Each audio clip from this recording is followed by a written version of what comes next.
سبحان ذي الجبروت والملكوت والكبرياء والعظمة.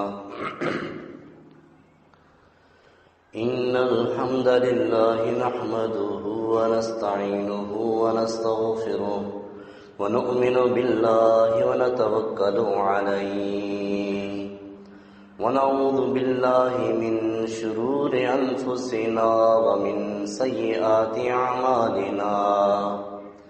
من يهده الله فلا مضل له ومن يضلله فلا هادي له.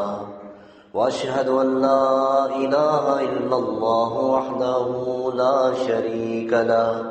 وأشهد أن محمدا عبده ورسوله. اللهم صل على محمد وعلى آل محمد كما صليت على إبراهيم وعلى آل إبراهيم إنك حميد مجيد. اللهم بارك على محمد وعلى آل محمد كما باركت على إبراهيم وعلى آل إبراهيم إنك حميد مجيد. أما بعد فإن خير الحديث كتاب الله وخير الهدي هدي محمد صلى الله عليه وسلم وشر الأمور محدثاتها وكل محدثة بدعة وكل بدعة ضلالة وكل ضلالة في النار. أعوذ بالله السميع العليم من الشيطان الرجيم من همزه ونفخه ونفثه. اللہ رب العزت کا ارشاد ہے وَأَقِيمُوا الصَّلَاةَ وَآتُوا الزَّكَاةَ وَارْكَعُوا مَعَ الرَّاكِعِينَ. اور نماز قائم کرو اور زکوٰۃ ادا کرو اور رکوع کرنے والوں کے ساتھ رکوع کرو.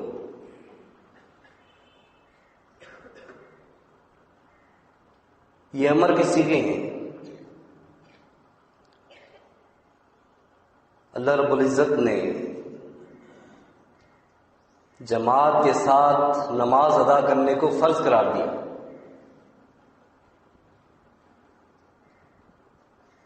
اور سچ تو یہ ہے کہ اللہ کے نبی صلی اللہ علیہ وسلم کی بعثت کا مقصد کہ زمین پر اللہ کی عبادت کی جائے. اس زمین پر اسلام کی تمکنت کا مقصد کہ خالصتاً اللہ کی عبادت کی جائے اور جتنے بھی شریک لوگوں نے بنا رکھے ہیں ان سب کو ختم کیا جائے.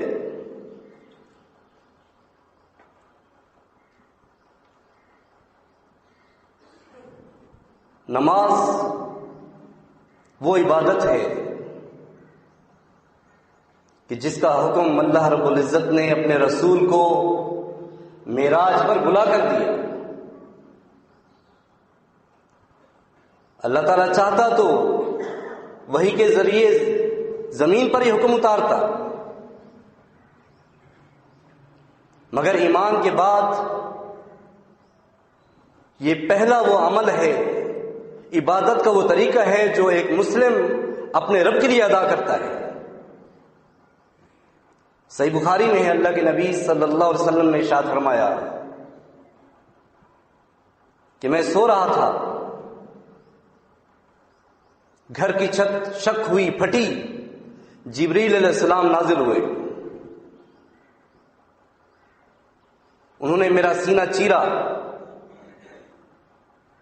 اندر زمزم سے دھویا اور اس کے بعد سونے کے تشت سے ایمان اور حکمت کا جو بھرا ہوا تھا وہ میرے سینے کے اندر ڈال دیا. اس کے بعد سینہ سی دیا اور پھر مجھے لے کے چلے آسمان کی طرف. جب میں پہلے آسمان پر پہنچا تو دیکھتا ہوں کہ ایک شخص ہے جس کے سیدھی طرف بھی لوگ بیٹھے ہیں اور الٹی طرف بھی لوگ بیٹھے ہیں، جب وہ سیدھی طرف دیکھتے ہیں تو ہنس دیتے ہیں، اور جب اپنی بائیں طرف دیکھتے ہیں تو رو دیتے ہیں۔ میں نے پوچھا کہ یہ کون ہے؟ جبریل علیہ السلام نے کہا کہ یہ آدم علیہ السلام ہیں، جو سیدھی طرف بیٹھے ہوئے لوگ ہیں یہ جنتی ہیں، اس لیے ان کو دیکھ کے خوش ہوتے ہیں، اور جو بائیں طرف بیٹھے ہیں یہ ان کی وہ اولاد ہے جو جہنمی ہیں، اس لیے جب ان کو دیکھتے ہیں تو رو دیتے ہیں۔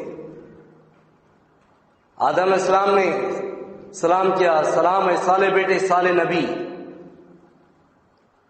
پھر آسمان کی طرف لے کے چلے، ادریس علیہ السلام سے ملاقات ہوئی، انہوں نے بھی سلام کیا، ابراہیم علیہ السلام سے ملاقات ہوئی، انہوں نے بھی سلام کیا، موسیٰ علیہ السلام سے ملاقات ہوئی، انہوں نے بھی سلام کیا۔ فرماتے ہیں اللہ کے نبی صلی اللہ علیہ وسلم کہ پھر میں ایک ایسی جگہ پہنچا جہاں کلموں کے چلنے کی آواز آ رہی تھی،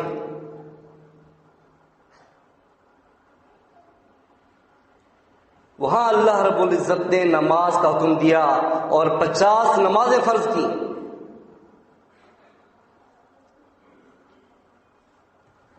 پچاس نمازوں کا حکم لے کے واپس آتے ہیں، موسیٰ علیہ السلام سے ملاقات ہوتی ہے، وہ پوچھتے ہیں کہ کتنی نمازیں فرض ہوئیں؟ آپ صلی اللہ علیہ وسلم فرماتے ہیں کہ 50 نمازیں۔ کہتے ہیں واپس جائیں، اللہ تعالیٰ سے درخواست کریں، کیونکہ آپ کی امت یہ قدرت نہیں رکھتی، طاقت نہیں رکھتی اتنی۔ اللہ کے نبی صلی اللہ علیہ وسلم واپس گئے اور کچھ نمازیں کم ہو گئیں، اسی طرح واپس آتے، موسیٰ علیہ السلام پھر واپس بھیجتے، کرتے کرتے 5 نمازیں رہ گئیں۔ اللہ رب العزت نے فرمایا کہ تعداد میں 5 ہیں مگر اجر کے لحاظ سے 50 ہیں، اور ہمارے ہاں بات نہیں بدلا کرتی۔ پھر موسیٰ علیہ السلام کے پاس آتے ہیں اور پھر مشورہ دیتے ہیں کہ آپ واپس جائیں۔ اللہ کے نبی صلی اللہ علیہ وسلم فرماتے ہیں اب نہیں، اب مجھے اپنے رب سے شرم آتی ہے، حیا آتی ہے۔ تو یہ 5 نمازیں ہیں لیکن در حقیقت 50 کے برابر ہیں، اور وہاں اللہ رب العزت نے اپنے نبی کو اس کا حکم دیا۔ پھر جبریل علیہ السلام آتے رہے، اللہ کے نبی صلی اللہ علیہ وسلم کو سکھاتے رہے کہ کس طرح نماز پڑھنی ہے، اور جو طریقہ ہے وہ ہے جماعت کے ساتھ ادا کرنے کا، کہ ایک امام کی اقتداء میں سارے اللہ تعالیٰ کی عبادت کریں۔ اور در حقیقت یہ تربیت ہے اس زمین پر زندگی گزارنے کی، کہ ایک مسلم زمین پر کس طرح رہے گا، ایک امام کی اطاعت میں رہے گا، وہ جب جا کے اللہ کا دین نافذ ہوگا اور اللہ تعالیٰ کی عبادت کی جائے گی اس زمین پر۔ ابو داؤد میں ہے صحیح سند سے، اللہ کے نبی صلی اللہ علیہ وسلم نے فرمایا ما من ثلاثۃ فی قریۃ ولا فی بدو لا تقام فیہم الصلاۃ الا قد استحوذ علیہم الشیطان، کہ جس بستی میں 3 آدمی ہوں اور وہ آپس میں نماز کو قائم نہیں کرتے، با جماعت نماز قائم نہیں کرتے، انفرادی پڑھتے ہیں، تو ان پر شیطان مسلط ہو جائے گا۔ تو یہ شیطان سے بچاؤ کا طریقہ ہے نماز کا ادا جماعت کے ساتھ ادا کرنا۔ یہی نہیں بلکہ 2 بھی ہوں تو اللہ کے نبی صلی اللہ علیہ وسلم نے ان کو جماعت کے ساتھ نماز ادا کرنے کا حکم دیا۔ ابو داؤد میں ہے صحیح سند سے، ایک شخص آیا، اللہ کے نبی صلی اللہ علیہ وسلم نماز پڑھ چکے تھے، آپ نے فرمایا کون ہے جو اس کے لیے صدقہ کرے؟ کیا کوئی ایسا نہیں ہے جو اس کے لیے صدقہ کرے، اس کے ساتھ نماز ادا کرے؟ تو ایک شخص کھڑا ہوتا ہے، اٹھ کے اس کے ساتھ نماز ادا کرتا ہے، یعنی اس کو بھی جماعت مل جاتی ہے۔ تو یہ ہے حکم اسلام میں نماز ادا کرنے کا۔ اکیلے تو مجبوری میں ادا کی جاتی ہے، صحیح بخاری میں ہے، اللہ کے نبی صلی اللہ علیہ وسلم نے ارشاد فرمایا، والذی نفسی بیدہ، اس ذات کی قسم کہ جس کے قبضے میں میری جان ہے، لقد ہممت، میں نے یہ ارادہ کر لیا، ان آمر بحطب لیحطب، کہ میں لکڑیاں جمع کرنے کا حکم دوں، ثم آمر بالصلاۃ، اور پھر میں نماز کا حکم دوں، فیؤذن لها، اس کے لیے اذان دی جائے، فآمر برجل ان یؤم الناس، پھر میں کسی آدمی کو مقرر کروں کہ وہ لوگوں کی امامت کرائے، اور پھر میں ان لوگوں کے پاس جاؤں کہ جو گھروں میں نماز پڑھ رہے ہیں، فأحرق علیہم بیوتہم، ان پر ان کے گھروں کو جلا دوں۔ یہ رحمت للعالمین، وما ارسلناک الا رحمت للعالمین، اللہ کے نبی صلی اللہ علیہ وسلم کے بارے میں آیت کہ ہم نے آپ کو تمام جہانوں کے لیے رحمت بنا کر بھیجا۔ دشمن کے ساتھ بھی صلہ رحمی کی آپ صلی اللہ علیہ وسلم نے، مگر ان لوگوں کے لیے اتنی سختی کا اظہار کیا کہ جو نماز کے لیے نہیں آتے، جماعت میں شامل ہونے کے لیے نہیں آتے، گھروں میں نماز پڑھ لیتے ہیں۔ صحیح بخاری میں اللہ کے نبی صلی اللہ علیہ وسلم نے ارشاد فرمایا کہ منافقین پر دو نمازیں بڑی بھاری گزرتی ہیں، فجر کی نماز اور عشاء کی نماز، اور اگر وہ جان لیں کہ اس کا اجر کتنا ہے تو وہ گھٹنوں کے بل چل کر آئیں مسجد میں۔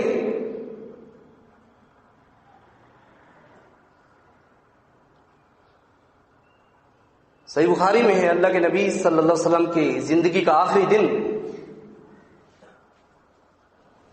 اس کا نقشہ بیان کرتے ہیں انس بن مالک رضی اللہ عنہ، جو اللہ کے نبی صلی اللہ علیہ وسلم کی خدمت کیا کرتے تھے۔ کہتے ہیں کہ ہم صفوں میں کھڑے ہوئے ہیں، اللہ کے نبی صلی اللہ علیہ وسلم نے گھر کا پردہ اٹھایا، آپ کا چہرہ ایسا لگ رہا تھا گویا مصحف کا ایک ورق ہے۔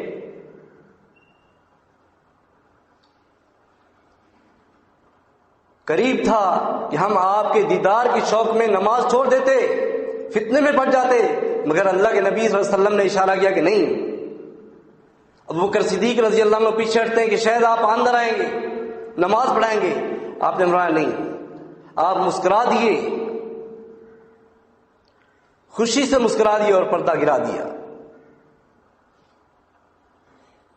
گویا اللہ کے نبی صلی اللہ علیہ وسلم جس مقصد کے لیے مبعوث ہوئے تھے اسے دیکھ لیا، اس مقصد کو پورا ہوا دیکھا، خوش ہو گئے، کیونکہ اللہ رب العزت نے فرمایا الذین ان مکناہم فی الارض اقاموا الصلاۃ، یہ وہ لوگ ہیں کہ جب اللہ ان کو زمین پر تمکن دے گا تو یہ نماز کو قائم کریں گے۔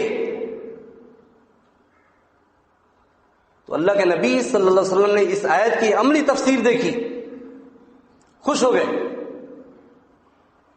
تو یہ ہے نماز با جماعت، نماز با جماعت کا مقصد۔ ہم اس کے اجر کو شاید کم سمجھتے ہیں، ترجیح نہیں دیتے اس بات کو۔ صحیح بخاری میں اللہ کے نبی صلی اللہ علیہ وسلم نے ارشاد فرمایا،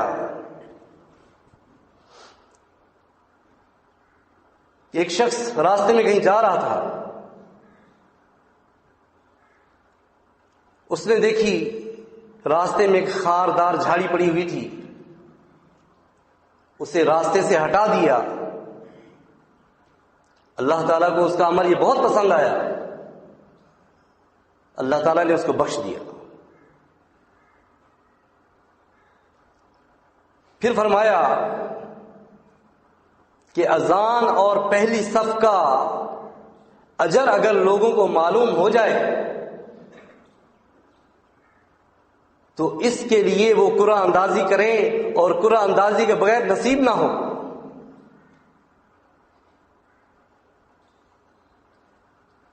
یہ ہے نماز باجماعت۔ پھر فرمایا اللہ کے نبی صلی اللہ علیہ وسلم نے کہ لوگوں کو اگر فجر کی اور عشاء کی نماز باجماعت کا جو اجر ہے اگر معلوم ہو جائے تو وہ مسجد میں ضرور آئیں، اگرچہ گھٹنوں کے بل چل کے آئیں۔ گھٹنوں کے بل چلنا کتنا مشکل کام ہے، لیکن اس کا اجر اتنا ہے کہ وہ ضرور بضرور مسجد میں حاضر ہوں، ضرور بضرور جماعت کے ساتھ نماز ادا کریں۔ تو یہ کوئی معمولی عمل نہیں ہے، یہ اجتماعیت کا اظہار ہے، یہ زندگی کا اصول سکھاتا ہے کہ امام کے پیچھے آپ نماز ادا کر رہے ہیں اور باقی زندگی میں بھی آپ اسی طرح اجتماعیت کو قائم رکھیں گے۔